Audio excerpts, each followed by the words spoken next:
Há lugares neste mundo onde a magia habita. Onde as forças místicas da natureza se encontram e criaturas fantásticas encantam a alma.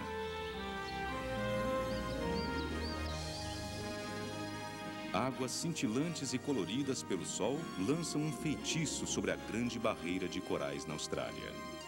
No Parque Nacional de Wolong, na China, o olhar expressivo do panda gigante fascina todos aqueles que cruzam seu caminho.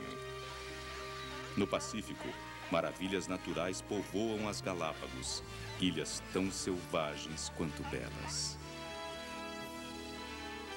E surgindo das sombras do Monte Everest, o homem circula admirado entre as criaturas das nuvens.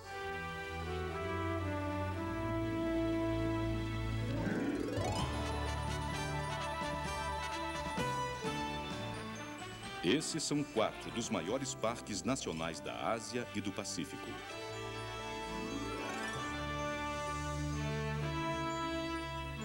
Essas são terras mágicas e encantadas.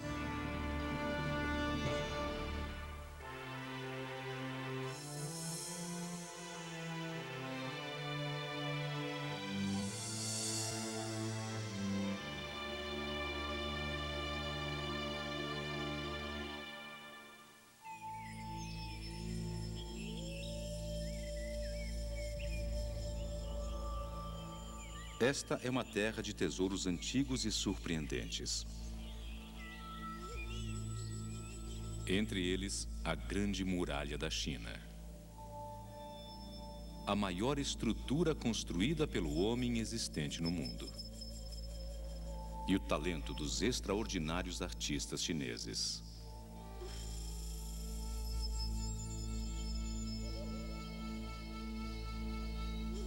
E Wolong, uma reserva natural que é o lar de raras e belas espécies de plantas e animais.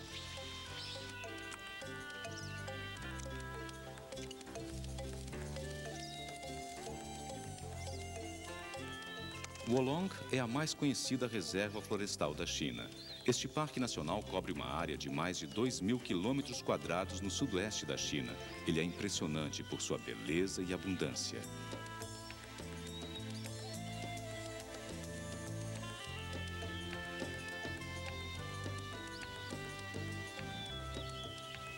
Escondido neste santuário exótico e fértil está um dos animais mais raros do planeta, o panda gigante.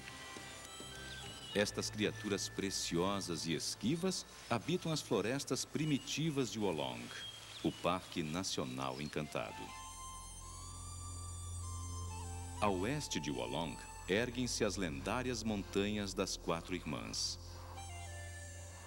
Segundo uma lenda antiga e cercada de mistérios, 4 jovens pastoras morreram aqui protegendo os pandas gigantes dos leopardos das neves. Após sua morte, as irmãs foram imortalizadas sob a forma de 4 picos nevados. Sendo real ou não a história das irmãs mártires, temíveis leopardos das neves ainda hoje espreitam as montanhas.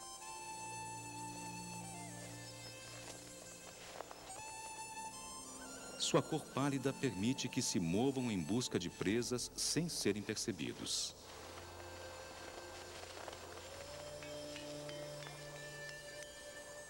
Dos declives montanhosos sem árvores, uma série de trilhas sinuosas eleva-se a mais de 4.000 metros até a entrada oeste de Wolong. Abaixo deste caminho sinuoso, começa a busca pelo panda.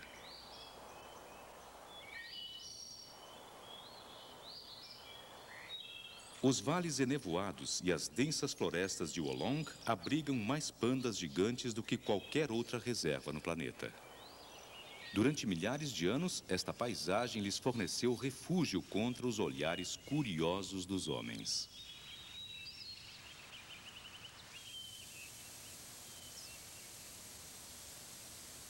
Nossa busca por esses gigantes raros não será fácil. Ela nos levará a vales com paredões íngremes e corredeiras protegidas por rochas de granito maciço.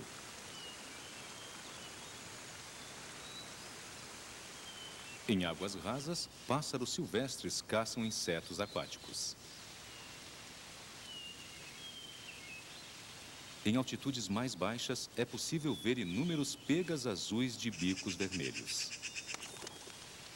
As pontas brancas das penas de sua cauda lhe conferem um toque de elegância.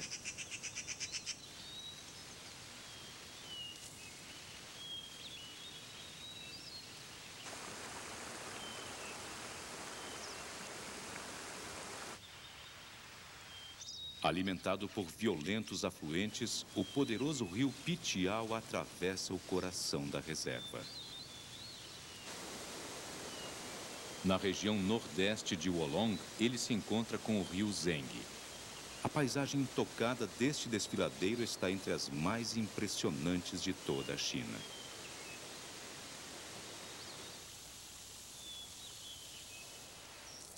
Espécies singulares de flores, plantas e árvores florescem em Wolong, algumas com significados culturais específicos. Um exemplo fascinante é a árvore Hua. Na antiguidade, sua casca era usada como papel. Suspenso pelos galhos da sorveira brava, vê-se um tipo de musgo conhecido como macarrão suspenso.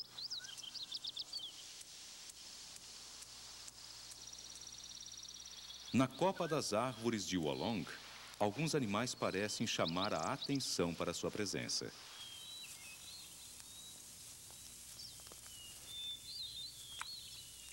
Este primata cativante é o macaco de pelo dourado.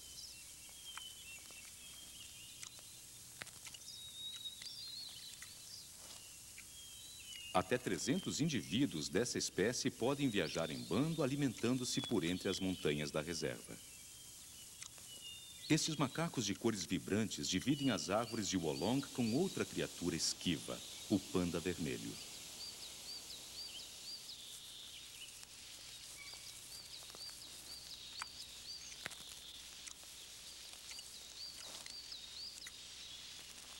De hábitos noturnos e raramente visto, o panda vermelho vaga pelas florestas do sul da Ásia, do Nepal a Myanmar. Embora chamado de panda, talvez ele seja um parente mais próximo do guaxinim do que de seu primo preto e branco.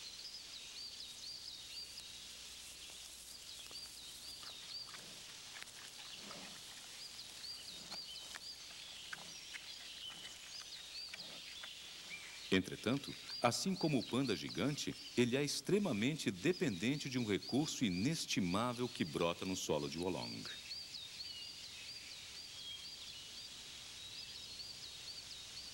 O bambu. E o panda parece não ter apetite para nada mais. Por sorte, há bambuzais em Wolong. E esta planta extraordinária é capaz de crescer mais de 90 centímetros em 24 horas. Mas o bambu tem uma característica pouco favorável aos pandas. Os bambuzais estão sujeitos a extinções repentinas. Em uma única estação, todo o bambu de uma determinada altitude pode desaparecer. Consequentemente, apenas os parques maiores podem manter viva uma população de pandas.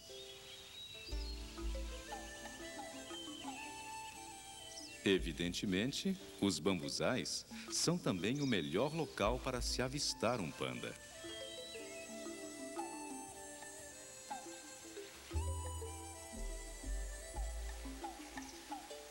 De repente, do outro lado do vale, vem um som fora do comum. Não há som mais inquietante do que o grito de um panda no meio da floresta. Não há momento mais memorável do que a primeira visão dessas criaturas fantásticas.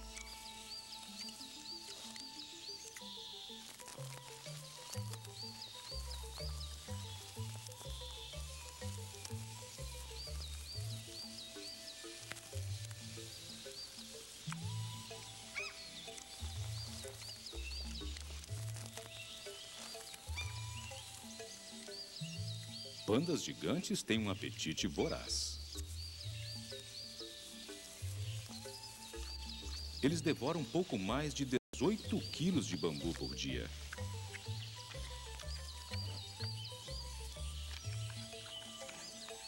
Consequentemente, este jovem panda pode chegar a pesar cerca de 135 quilos.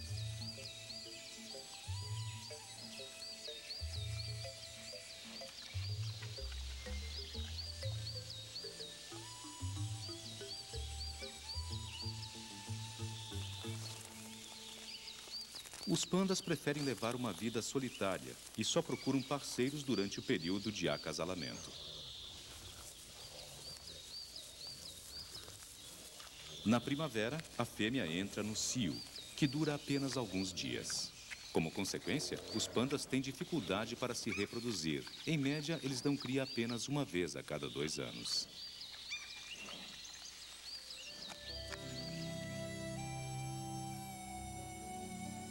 No outono, as mães dão à luz bebês indefesos que pesam apenas 57 gramas. Durante os próximos 18 meses, elas vão amamentá-los.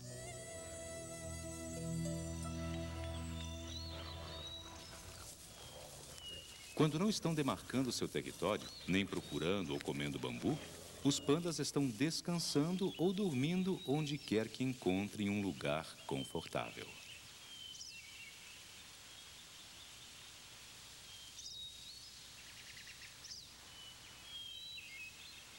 E apesar de seus poucos predadores naturais, os pandas são exímios escaladores.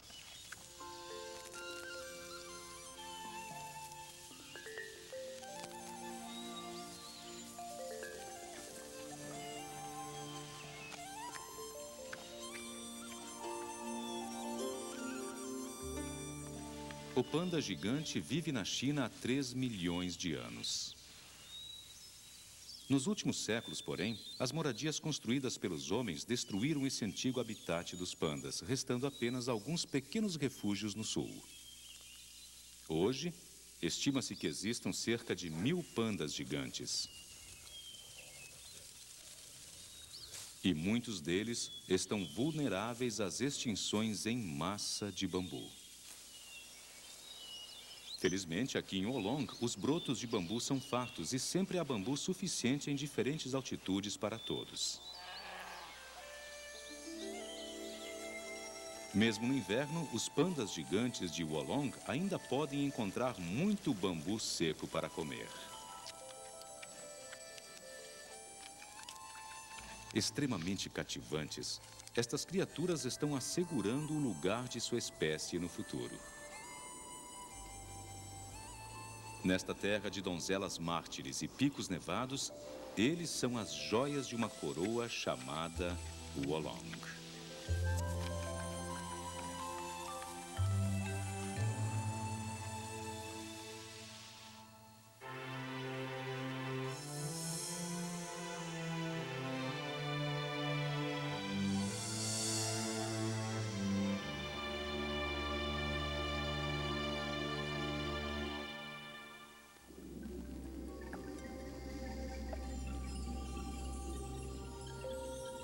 Sob as águas tropicais do Pacífico Sul, encontra-se um reino submarino exuberante e resplandecente.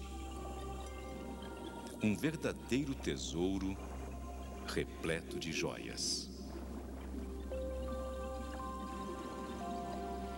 O Parque Marinho da Grande Barreira de Corais, na Austrália, possui uma diversidade de espécies semelhante à de uma floresta tropical. Ele é completo, com pastos silenciosos e predadores ferozes. Os próprios corais, com suas tonalidades primorosas e formas infinitas, celebram a imaginação da natureza.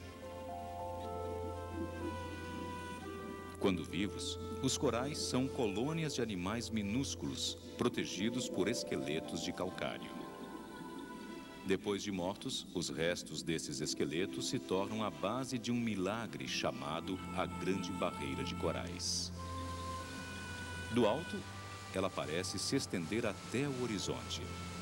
Na verdade, O Recife é tão vasto que pode ser visto do espaço. Situada a aproximadamente 128 quilômetros da costa nordeste da Austrália, é a maior formação de corais existente no mundo.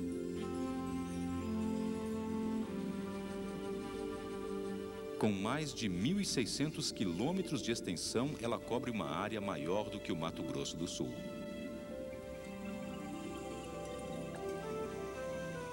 As águas do Recife são um paraíso para os corais, os maiores construtores do reino animal.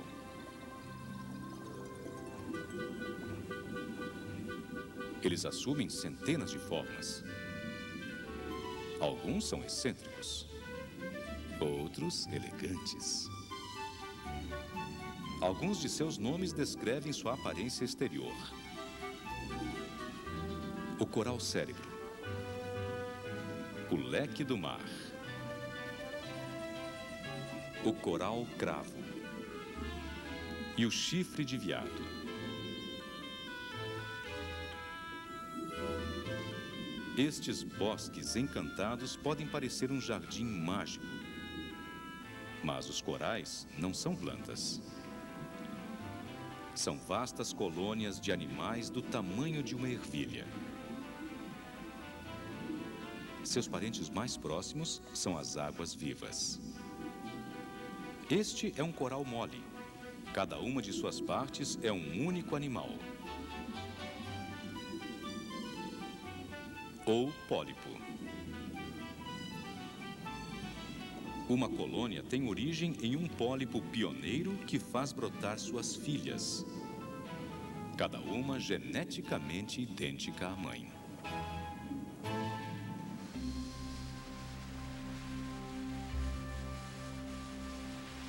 Desenvolvendo-se nas correntes quentes e superficiais do Recife, estes arquitetos incansáveis criaram a maior estrutura animal do planeta. Ao longo de milhares de anos, uma cadeia inteira de ilhas de calcário foi construída com o trabalho destas minúsculas criaturas marinhas. Por baixo delas, encontra-se uma paisagem encantadora.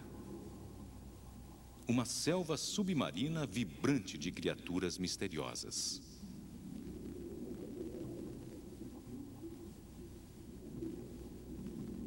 Moluscos gigantes que chegam a pesar 90 quilos se fixam permanentemente nos corais.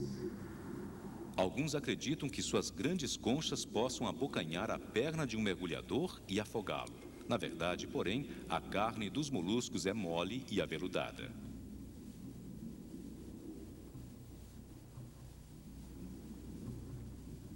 As moreias são uma ameaça mais provável.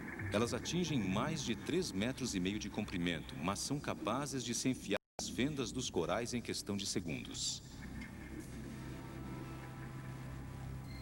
Deixando apenas a cabeça de fora, a moreia espera pacientemente para capturar um peixe que passe por ela.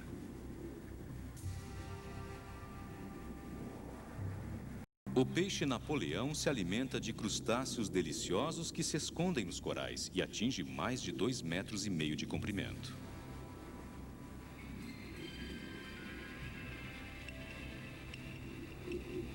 Neste mundo repleto de predadores, é perigoso ser um peixinho e não ter amigos. Em troca de proteção, esse minúsculo peixe limpador mantém o peixe Napoleão livre de parasitas. A anêmona do mar e estes peixes palhaços fazem um acordo semelhante. Os tentáculos da anêmona contêm um veneno mortífero, mas o pequenino peixe palhaço é imune à toxina. Em troca de um abrigo seguro, os peixes palhaços atraem presas maiores para o abraço letal da anêmona. Mas o predador mais perigoso do Recife é o tubarão. Os mais comuns no Recife são os tubarões galha branca, que gostam de se esconder em cavernas por baixo dos corais.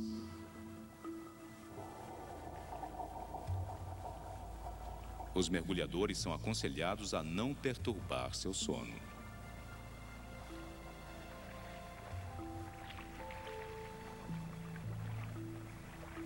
Tão pesados quanto a maioria dos tubarões, mas não tão sensacionais, estes gorduchos mamíferos vegetarianos são parentes do peixe-boi. Chamados de dugongos, eles pastam nos prados de grama marinha que cercam o Recife. Dizem que marinheiros solitários já confundiram estas criaturas com sereias, as seguiram e se afogaram. Talvez por não terem uma tendência tão romântica, os aborígenes, o povo nativo da Austrália, os chamem de porcos do mar. Contudo, é o amor verdadeiro que traz as jubartes até o Recife a cada outono. Estes gigantes de 80 toneladas acasalam perto do Recife e das ilhas vizinhas.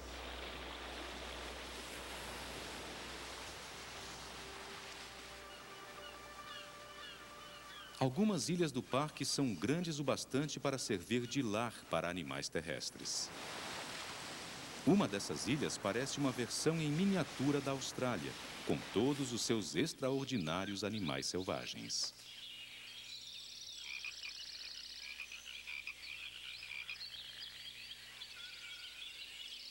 Este paraíso tropical, exuberante e repleto de sons, é o lar de florescentes eucaliptos. Abrigados em seus galhos, vivem alguns dos habitantes mais simpáticos da Austrália, os coalas.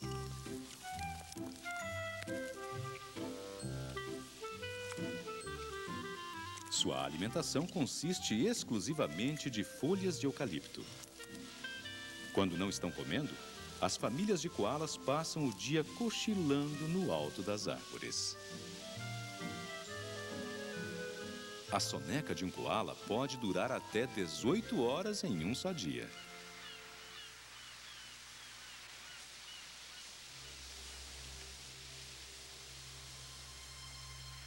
Quando o sol se põe no Pacífico, é hora de os animais notívagos aparecerem. A grande barreira de corais nunca adormece. Uma ciba, de aparência esquisita, parte em busca de comida. Outros habitantes do Recife se preparam para receber os intrusos noturnos. O peixe-papagaio faz um balão com um muco fino para se proteger dos predadores.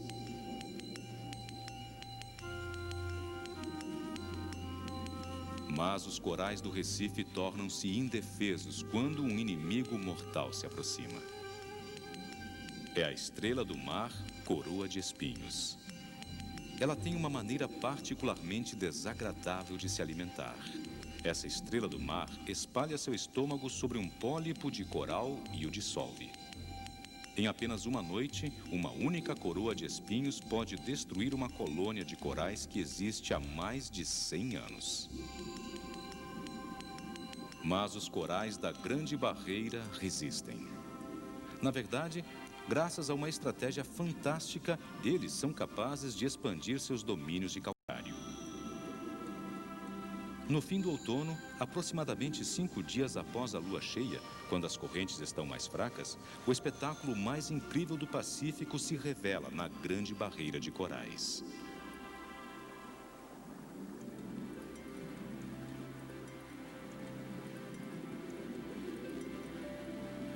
Centenas de espécies de corais desovam ao mesmo tempo.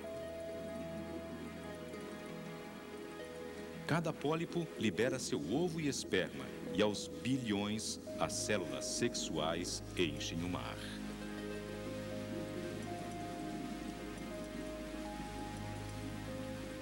Como confete, estas minúsculas células se espalham no azul profundo e deixam-se levar para o alto pelas correntes.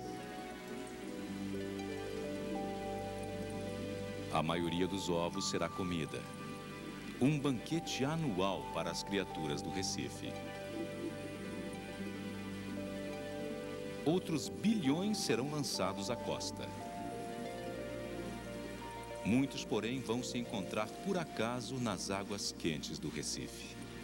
Quando eles se unem, novos pólipos são criados, novas colônias se instalam e o império dos corais é restaurado. As águas deste santuário marinho podem ser rasas, mas sua graça e beleza deixam uma impressão profunda. A Grande Barreira de Corais é um ato impressionante da natureza. É uma maravilha submarina que une um espetáculo de proporções épicas a um delicado encanto. Um banquete visual repleto de encantamento e surpresa.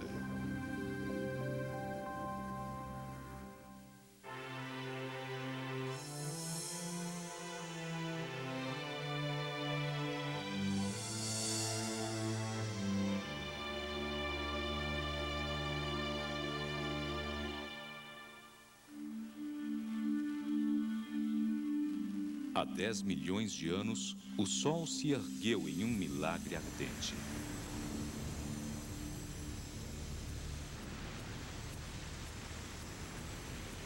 A lava do agitado centro do planeta jorra na superfície do Oceano Pacífico.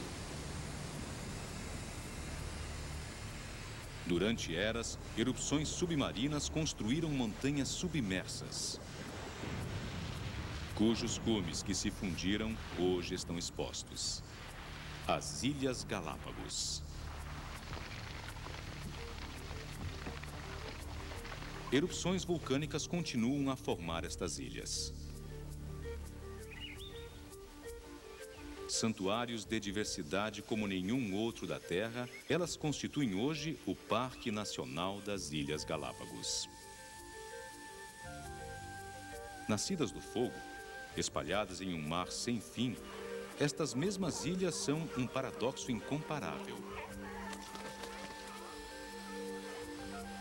Elas abrigam uma comunidade extraordinária de criaturas únicas em todo o mundo.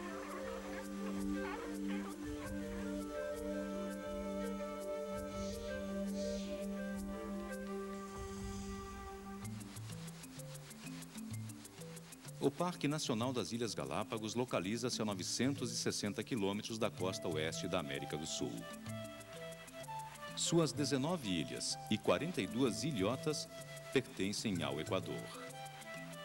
Os nomes das ilhas principais são fascinantes e sedutores. Fernandina, Bartolomé,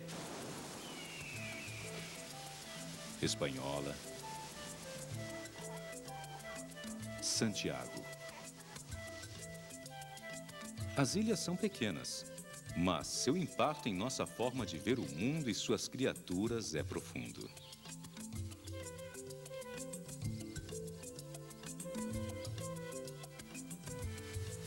Esta é Isabela, uma das ilhas mais jovens do arquipélago. É a mais violenta de todas.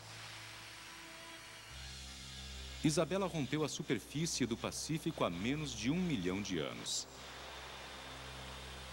E ainda hoje consegue expelir lava. Mesmo quando seus vulcões estão quietos, as chaminés de vapor quente que pontuam suas colinas são lembretes da fornalha que ainda crepita por baixo dela.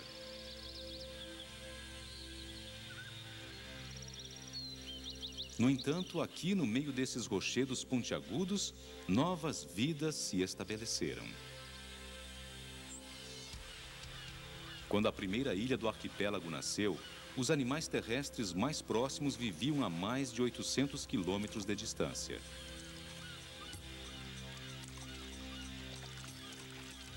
Milagrosamente, ao longo dos milênios, um grande número de plantas e animais veio habitar essas ilhas.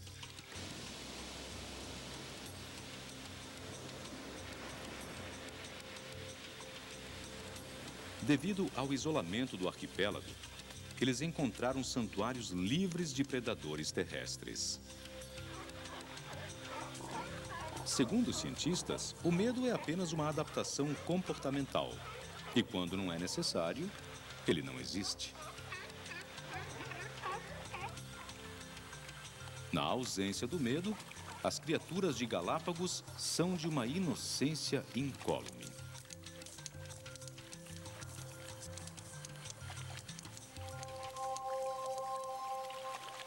Os primeiros répteis de Galápagos foram provavelmente os iguanas.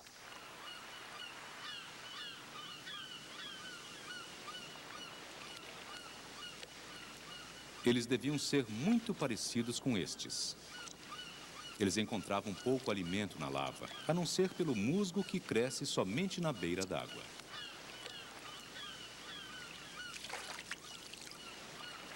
Para sobreviver, eles tiveram de se adaptar. Hoje, os iguanas são a única espécie de lagarto marinho existente na face da Terra.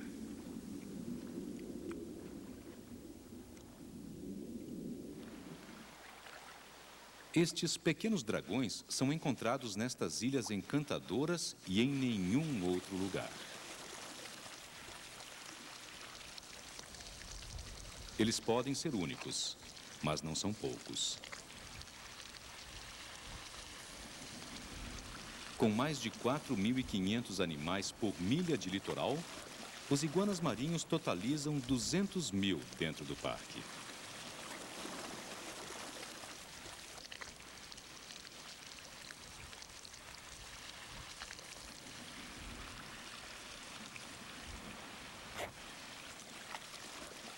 Por serem animais de sangue frio, eles se amontoam ao sol quente da manhã a fim de conservar o calor. E espirram para liberar o excesso de sal.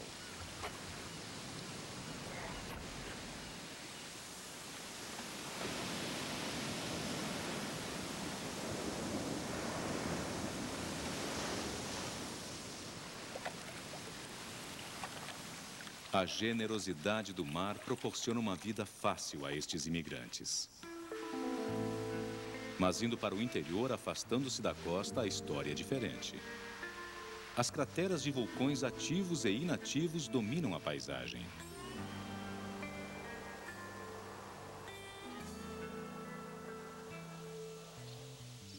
O solo fértil é escasso. Somente cactos espinhentos parecem florescer.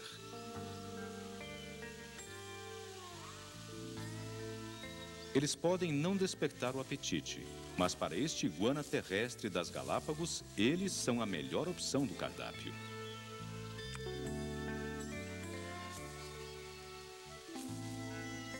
Parecendo mini dinossauros, eles rastejam pela paisagem vulcânica.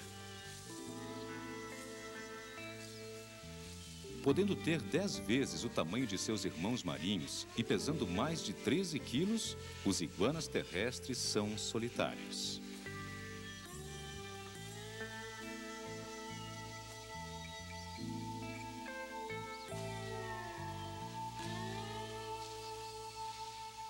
Até mesmo a visão de uma fêmea não provoca nada mais do que um movimento com a cabeça.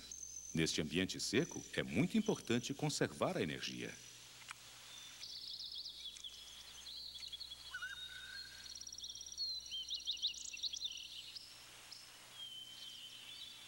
Mas nem todas as Ilhas Galápagos são tão secas e estéreis quanto Isabela. Outras são exuberantes se comparadas a ela. Santa Cruz é quase 750.000 anos mais velha. Suas colinas de lava sofreram erosão e se transformaram em ricos solos vulcânicos agora cobertos por florestas. A estrela de Santa Cruz é a tartaruga gigante das Galápagos. Na verdade, a palavra espanhola galápago quer dizer tartaruga. Exclusivas destas ilhas, elas já existiram em abundância por aqui. Elas podem parecer pesadas, mas quando querem, estes tanques de guerra de 180 quilos podem se mover a até 800 metros por hora.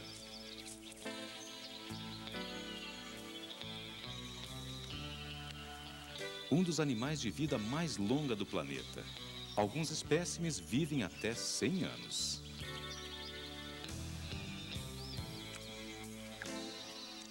Apesar de terem sido caçadas até quase a extinção, estes gigantes modestos nunca aprenderam a temer os humanos. Sua reação a seu predador mais perigoso é apenas um olhar parado.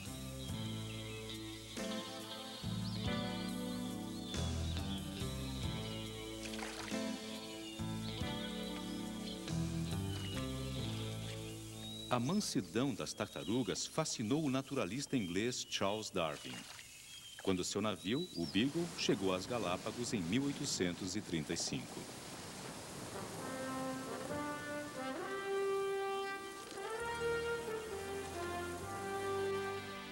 Mas o que realmente o intrigava era a incrível variedade de animais existente nas ilhas.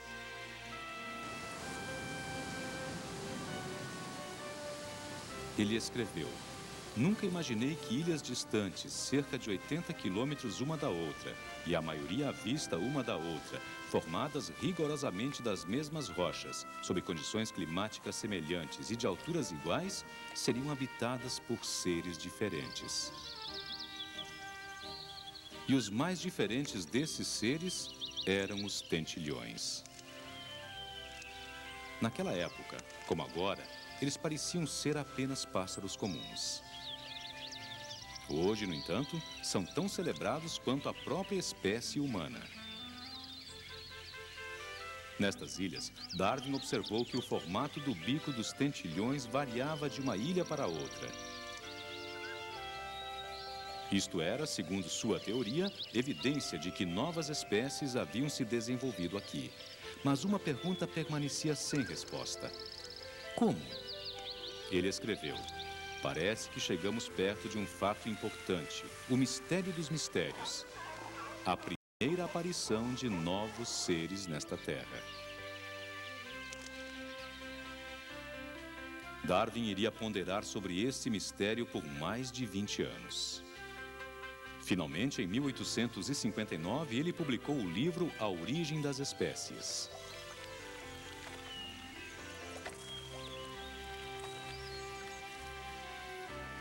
No qual apresentou sua teoria da evolução.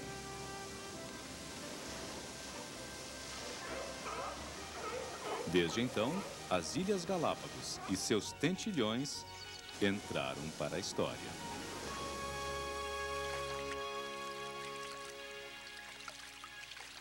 Na Ilha Espanhola, vivem pássaros mais interessantes, porém um pouco menos misteriosos do que os tentilhões de Darwin.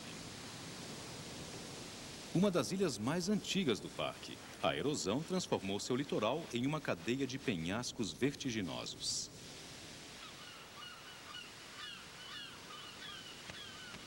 Aqui, enormes colônias de pássaros costeiros têm fácil acesso ao mar.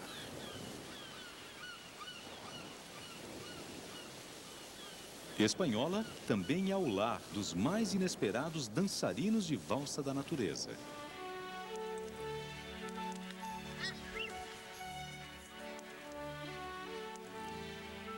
O mergulhão e o albatroz.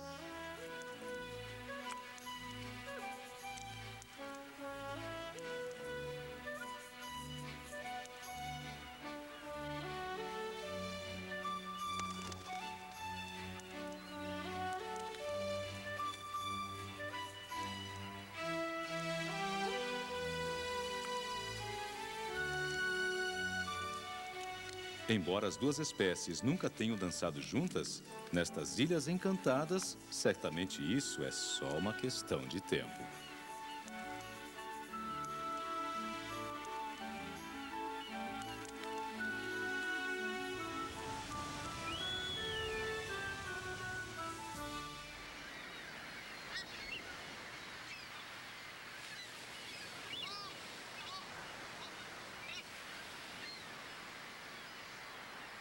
Mas os pássaros mais famosos e amorosos de Galápagos são os magníficos tesourões da ilha Seymour Norte. Estes animais acasalam durante o ano inteiro. E sua maneira de chamar a atenção do parceiro não é nada sutil. Os machos inflam uma imensa bolsa vermelha localizada abaixo da goela a fim de atrair as fêmeas durante o voo para seus ninhos.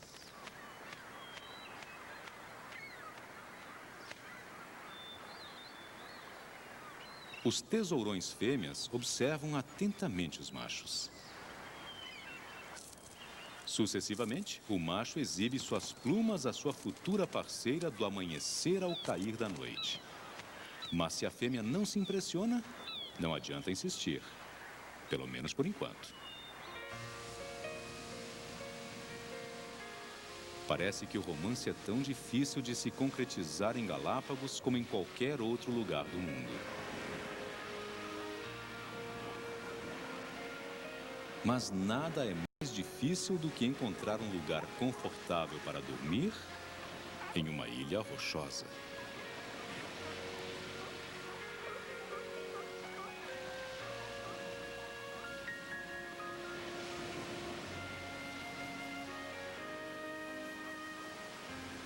A vida pode não ser fácil em Galápagos, mas sem dúvida é incomparável.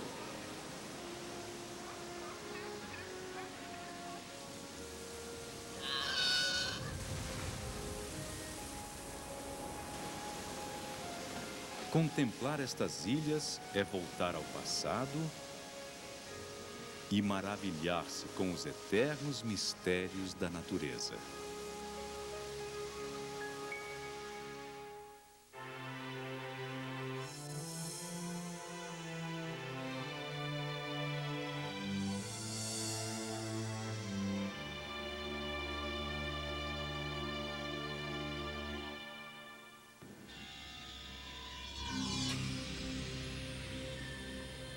Esta é a montanha mais alta do mundo, o Monte Everest. Com 8.850 metros,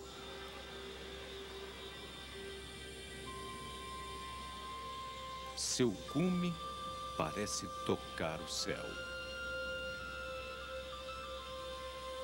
Este tesouro do Himalaia é mais do que um ponto no globo. Para escaladores destemidos, chegar ao seu cume é o objetivo de uma vida inteira. No entanto, o Everest não se resume a isso. É o ponto mais alto da cordilheira do Himalaia, cuja surpreendente imensidão repousa à sua sombra. Suas regiões mais baixas são ocultas pelas nuvens. Abaixo delas repousa uma infinidade de espécies encantadoras e flores magníficas. Em sua essência, o Parque Nacional do Monte Everest exalta os vastos extremos da natureza. O parque adorna a região central da cordilheira do Himalaia, no Nepal. A maior parte deste terreno é escarpado e irregular, interrompido apenas por desfiladeiros profundos e vales de gelo.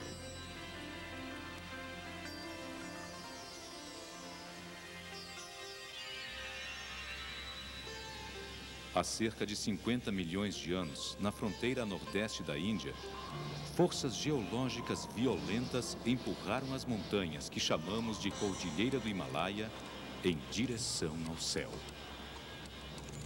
3 dos 10 picos mais altos da Terra situam-se aqui, no mais monumental de todos os grandes parques nacionais.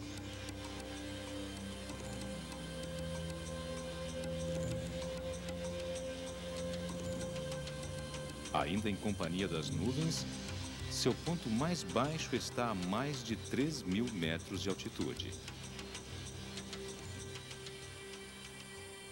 Ao longo do declive destes picos vertiginosos, uma coleção de animais exóticos existe em abundância. O iaque vaga pelos prados, pandas vermelhos habitam os bosques,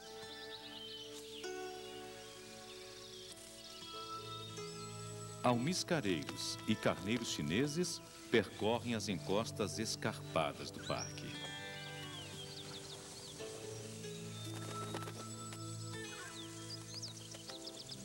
Para os pássaros, é claro, é mais fácil se movimentar em todas as direções, mesmo nas montanhas mais altas.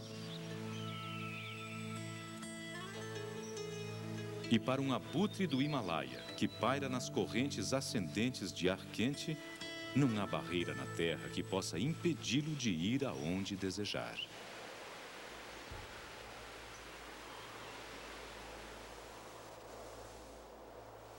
No Parque Nacional do Monte Everest, as distâncias podem gerar falsas impressões. Alguns quilômetros percorridos por um pássaro podem corresponder a uma longa jornada de um dia inteiro por uma série de despenhadeiros perigosos e trilhas tortuosas. Muitas vezes, o que parece ser o cume final é apenas uma ponta e o verdadeiro objetivo só será alcançado após uma escalada de quase 1000 metros.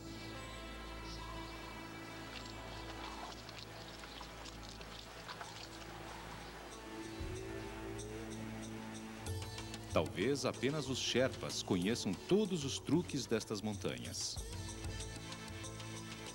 Cerca de 3.500 indivíduos deste povo das montanhas vivem nas aldeias localizadas dentro dos limites do parque.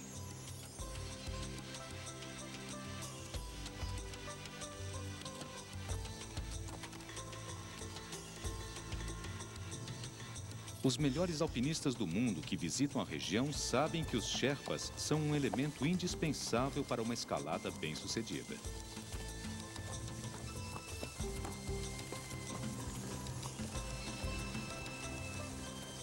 Este povo nativo é conhecido no mundo inteiro por sua habilidade em carregar grandes cargas pelas regiões mais montanhosas.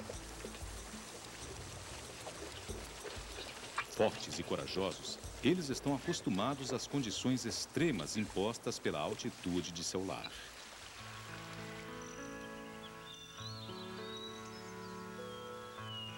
Na primavera, em altitudes mais baixas, rododendros cobrem os declives do parque de um vermelho brilhante.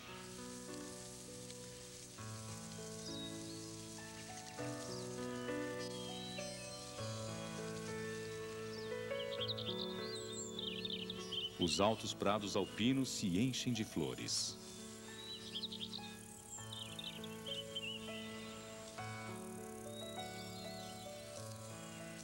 E por todo o parque, o faisão monal, o pássaro nacional do Nepal, exibe sua magnífica elegância.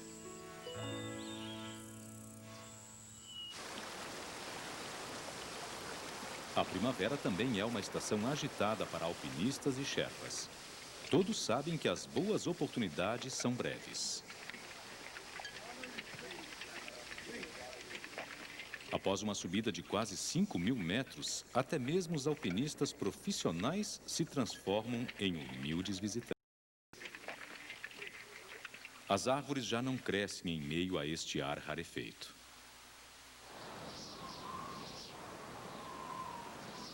Lutando contra ventos e temperaturas extremas, o tar, uma espécie de cabra do Himalaia, é uma das poucas criaturas que conseguem sobreviver nos penhascos. O macho exibe sua densa juba para a fêmea para demonstrar sua capacidade de se manter aquecido mesmo sob temperaturas congelantes.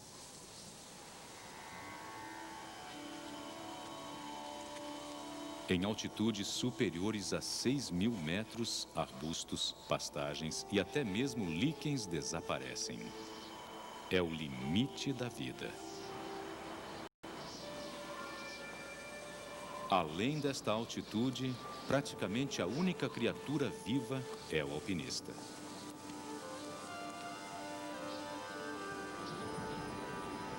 Eles vêm aqui por isso. A montanha que dá nome ao parque.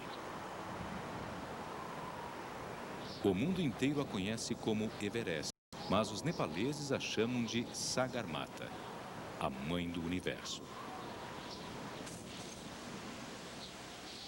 Ela é um desafio ameaçador, ainda que irresistível para alguns.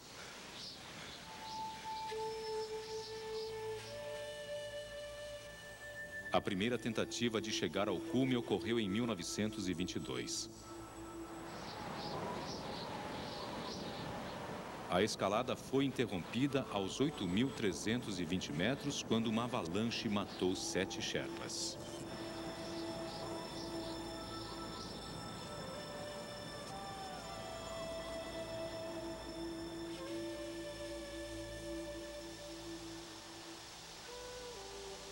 O sacrifício deles marcou o início de uma luta para a conquista do Everest, que se prolongou por 32 anos. Até que em 1953, Edmund Hillary e o Sherpa Tenzing Norgay se tornaram os primeiros homens na história a testemunhar a vista do topo do mundo.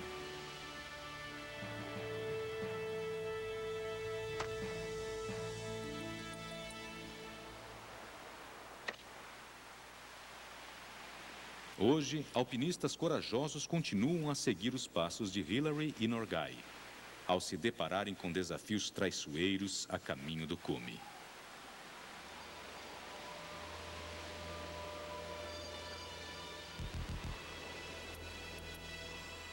A viagem é arriscada.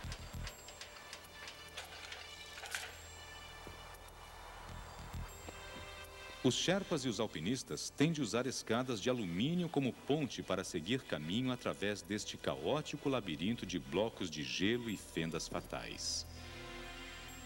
É uma estirpe rara de homem a que escolhe enfrentar a natureza em sua face mais hostil.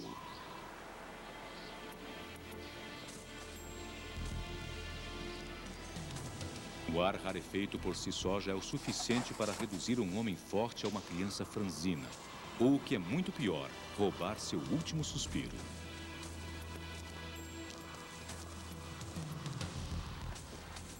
E há ainda os ventos.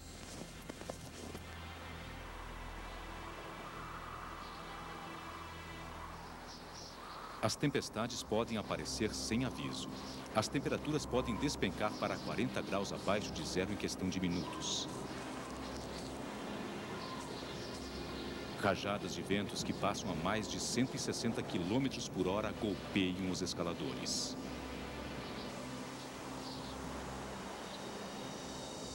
E então, para os poucos que têm sorte, o pico é alcançado.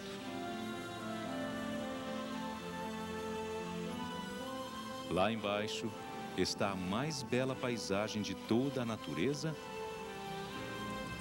vista a 8.000 metros de altura.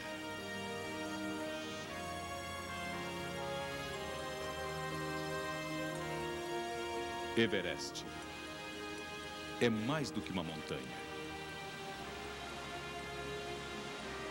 É um ícone. Um símbolo eterno do poder da natureza que nos inspira e desafia a superar nossos medos e a alcançar o objetivo final, o topo do mundo.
Mas a base disso tudo é se informar. Com a informação, ele pode tomar as iniciativas necessárias para reduzir a sua emissão pessoal.